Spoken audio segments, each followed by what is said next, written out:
Pregnancy आपण जर plan करायचं असेल तर त्यासाठी योग्य वय काय असतं? खूप लोकांना हा प्रश्न पडतो की एक्झॅक्टली मी प्रेग्नन्सी कोणत्या एजमध्ये प्लॅन Correct, केली हो. पाहिजे. कारण आजकाल सर्वांनाच स्वतःचं करिअर, परिस्थिती आणि जे धावपळीचं आयुष्य आहे याच्यामध्ये प्रेग्नन्सी प्लॅन करण्यासाठी टाईमच मिळत नाही. वेळच नसतो. हो ना.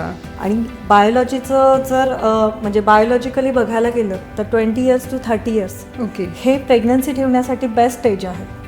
या एजमध्ये प्रेग्नन्सी जर प्लॅन केली तर ती सहजरित्या आणि विदाउट कॉम्प्लिकेशन होण्याचे चान्सेस अडथळे कमी येतो. कोणत्याही प्रकारचे कॉम्प्लिकेशन्स नाही येऊ शकत. नाही येत.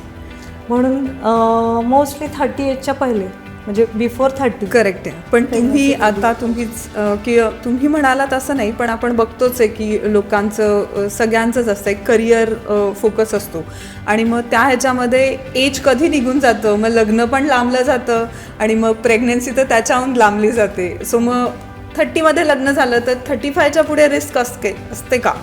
ऑब्वियसली 35 नंतर रिस्क असते.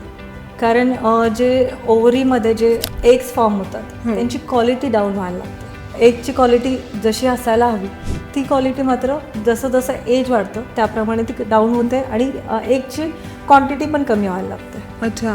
सो 30 एजच्या बिफोर प्रेग्नन्सी ठेवलेली ऑब्वियसली चांगलं राहतं. म्हणूनच शुभाली आणि माझ्या फ्रेंड्स मैत्रिणींनो एक गोष्ट लक्षात ठेवा, परिस्थिती, करिअर हे सगळं महत्त्वाचं आहेच, पण बायोलॉजीचं घड्याळ कधीच कोणासाठीच थांबत नाही हे लक्षात ठेवा.